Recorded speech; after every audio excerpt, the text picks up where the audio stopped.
Imagine, like, being denied your basic rights. Not because you did anything wrong, but just because of your skin color. You might think, that's Jim Crow. Right, we're past that.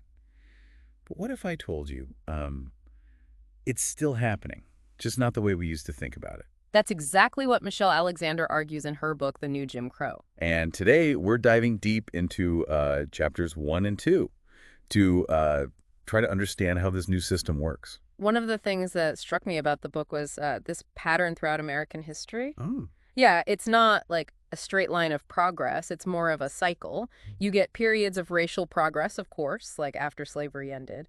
But then what happens? A new system of control pops up. Like a new version of the same problem. Exactly. Alexander's argument is that mass incarceration is, well, the modern day version of that cycle. So it's not just that racism is still around, it's that it changes. Like it adapts to the times. Right. It's this idea of preservation through transformation. Racism finds a way to survive. Can you give me an example? Sure, think about voter ID laws. Okay. On the surface, they seem race neutral, right? Yeah, I guess so. But they disproportionately impact minority communities. Oh, I see. Some argue it's similar to tactics used during Jim Crow, like, literacy tests to stop Black people from voting. That's a really disturbing parallel. But to understand this, we need to go back further, right? Back to the very beginning, slavery in America. Absolutely. One thing that surprised me in the book was that things weren't always so divided along racial lines. Yeah, that's right.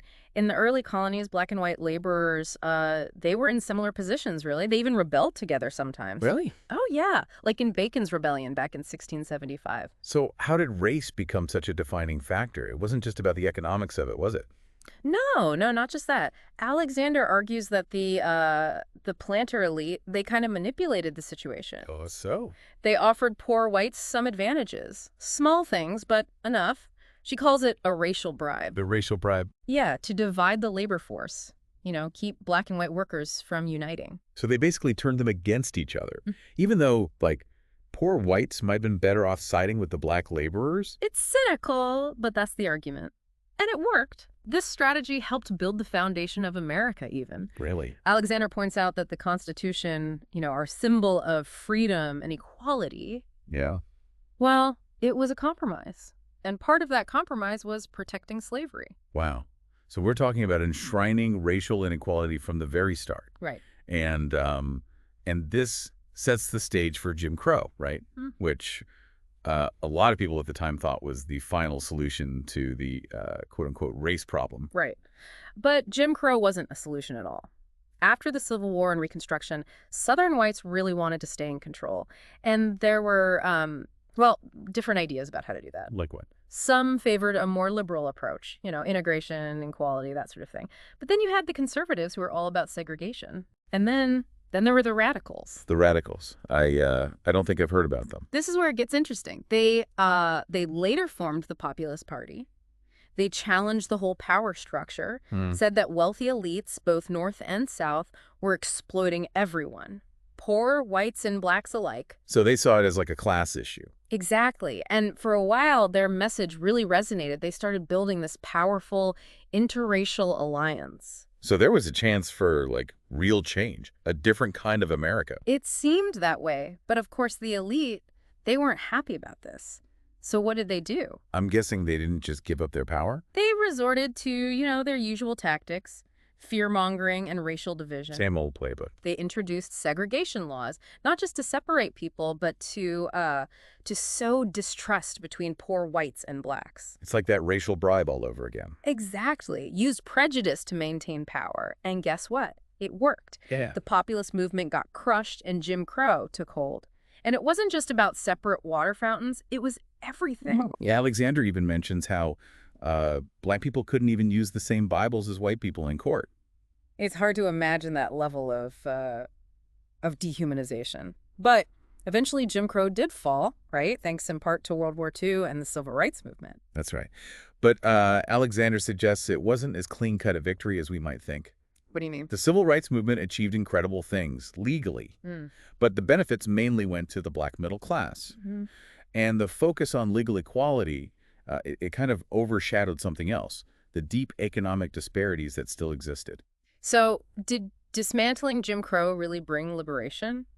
Or did it just shift the system of racial control? That's the question. And to answer it, we have to look at what came next, mass incarceration. Which is where things get even more unsettling. Alexander argues that mass incarceration wasn't just about crime rates going up, it was a reaction to the civil rights movement. Exactly. Overt racism was no longer acceptable. So those in power needed a new language, something that seemed race-neutral but could still target the same communities. Yeah. And that language was law and order. Right. By focusing on crime, which, disproportionately affected Black communities due to existing inequalities, they could tap into fear and resentment. And this wasn't just a Republican tactic, right? No, by the 1990s, the war on drugs had become a bipartisan effort, leading to the biggest prison boom in American history. So she's saying the war on drugs was, like, inherently racist? It's more nuanced than that. It wasn't explicitly designed that way, but how it was implemented. Devastating and disproportionate impact on Black and brown communities. So let's talk about how this war played out on the ground. Mm-hmm. Alexander argues that the whole system was set up to incentivize arrests.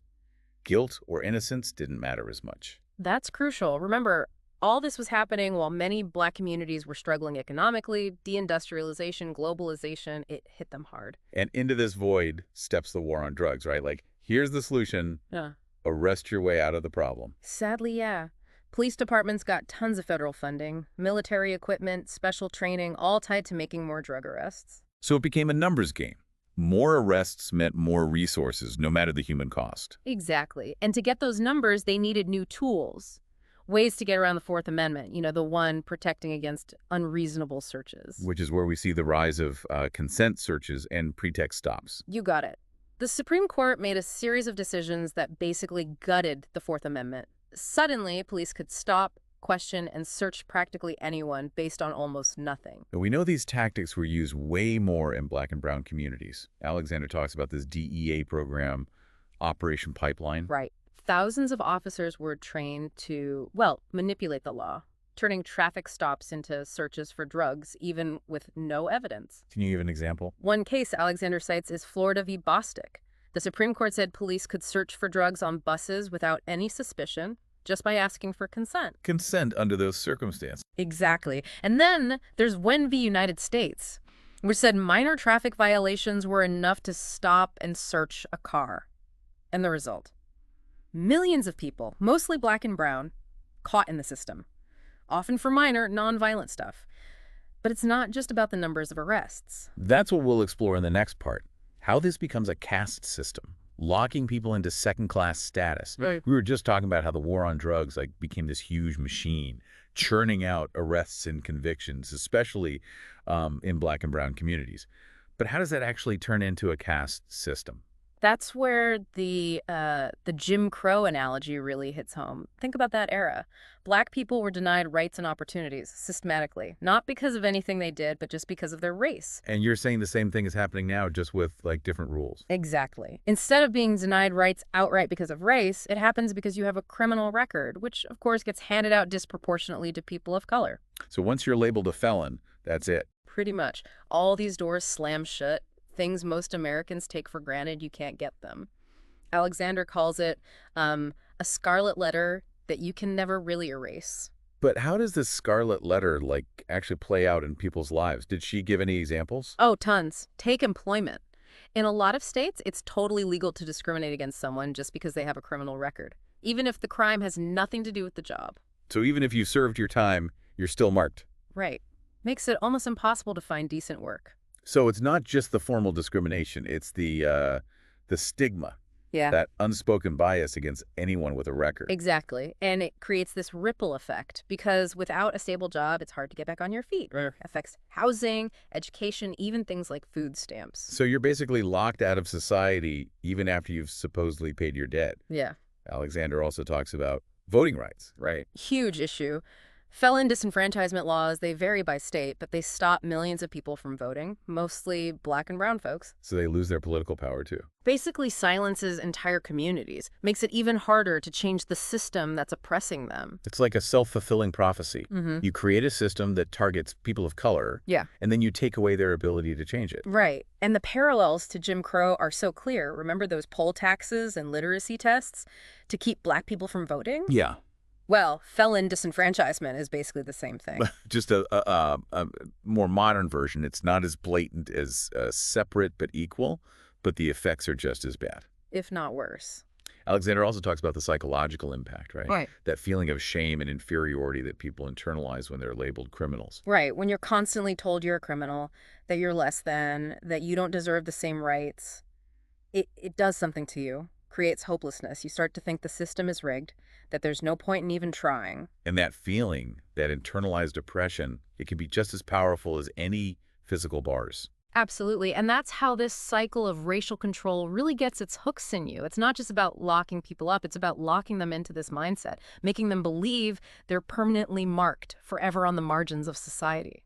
So we've talked about the historical context, the mechanics of mass incarceration, and how it creates this caste system. Mm-hmm. Where do we go from here? If this is the new Jim Crow, what does it mean for the future? So we've seen how mass incarceration works like a caste system, right? Mm-hmm. Trapping people in this cycle of disadvantage. But is there any way out? Like, is there hope for breaking this cycle of racial control?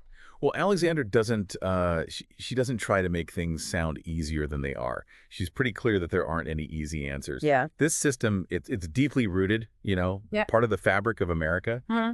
To really dismantle it, it's going to take a lot. And it's going to take time. So where do we even start? She says just messing with the criminal justice system isn't enough, right? Right, like tweaking sentencing guidelines or making prisons a little more humane. She calls those things cosmetic reform. Cosmetic. Yeah, it might look like progress on the surface, but it doesn't get to the root of the problem. Which is? Racial bias and economic inequality. Those are the things we have to tackle. It's like putting a Band-Aid on a broken leg. Yeah. Looks a little better, but doesn't actually fix anything. So what does she propose? What would real change look like? She talks about a paradigm shift, moving away from punishment and focusing more on restoration. Restoration. Yeah, like restorative justice. Yeah. Which is about repairing the harm caused by crime, not just punishing the person who did it. That sounds promising. But can it really work on a large scale? I mean, can it really deal with all the complexities of crime and violence? That's a question a lot of people have, and even Alexander admits there are no easy answers. But she wants us to be open to new ideas, Yeah. We have to be willing to try new things, to experiment, to think about a future without mass incarceration. So it's about shifting our focus from locking people up to lifting them up, from punishment to prevention. Exactly. But what can we do now, like in the present, to start making a difference? Right. What can we do? She emphasizes education, raising awareness, having honest conversations about race and mass incarceration, breaking the silence, challenging those stereotypes. So it starts with understanding the problem, how we got here, how this system works. Yeah. But it also takes action. What can we do as individuals to create change? That's what I want to know. Alexander says get involved. Support organizations working on criminal justice reform, back policies that promote economic justice, and fight for the rights of those impacted by mass incarceration. Use your voice, your vote, your resources, everything. So it's about pushing for change on a bigger level. Yes, but also looking at ourselves, confronting our own biases. Yeah. Figuring out how we might be complicit in this system, because we all have a role to play in dismantling it. So it's not just about changing laws, it's about changing ourselves, changing hearts and minds. Exactly. We need to create a society where everyone has a chance to thrive, no matter their race, no matter their past. A just and equitable society, where mass incarceration is, it's a bad memory. Right. A dark chapter we learned from and moved on from. It's a long road, that's for sure. But Alexander's book gives us a way to think about these issues. Race and mass incarceration in America. It's a call to action, reminding us that we have a responsibility to create a better world, a more just world. Couldn't have said it better myself. And on that note, we'll leave you with this thought. If mass incarceration is truly the new Jim Crow, then we have to dismantle it. Just like we dismantled segregation before it. The fight for justice never ends.